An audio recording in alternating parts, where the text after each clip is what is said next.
So it'll need some minor adjustments here and there, but like I'm gonna see if that hour hand hits the seconds hand at any other position. I brought it through all 24 hours and moved it in all the positions, and it didn't seem to nick it, but we'll see if it stays on there tight. Because that's actually a modified Rolex hand, the 18 karat gold one. And then I had to modify these hands. I actually made that root beerish color on the dial by burning the back of the dial. I was trying to solder on dial feet, but then I ended up just not being able to do it. So what I did is I took those two screws and I drilled 2 holes through the dial, and then I put those screws where the dial feet would go. And then there's screws on the back of the movement that you can't see that have a little cutout, and they, when you twist them, they actually, the flat part lets you slide the screw in, and then the rounded part catches the screw, so it keeps it held down. So that part of the dial is held down.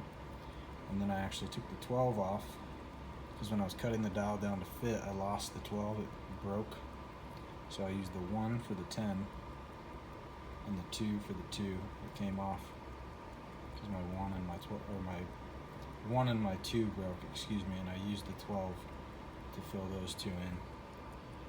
And those are stamped in. There's holes with feet on the dial that actually go in there and press in.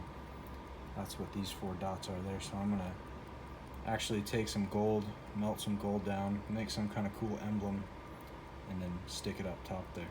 So, but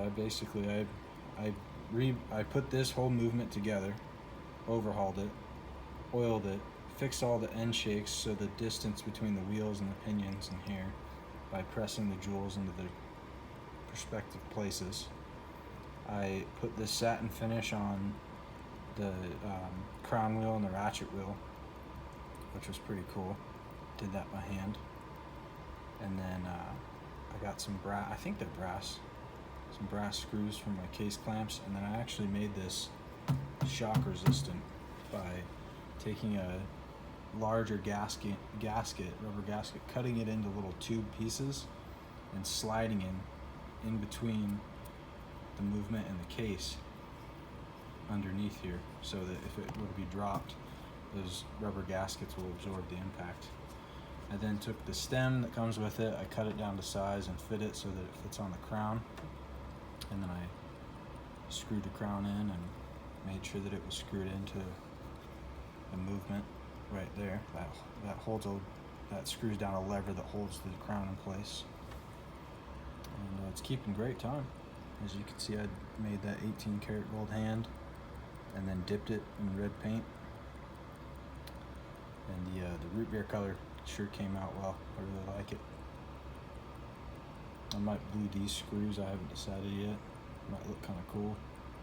I kind of like the silver on brown.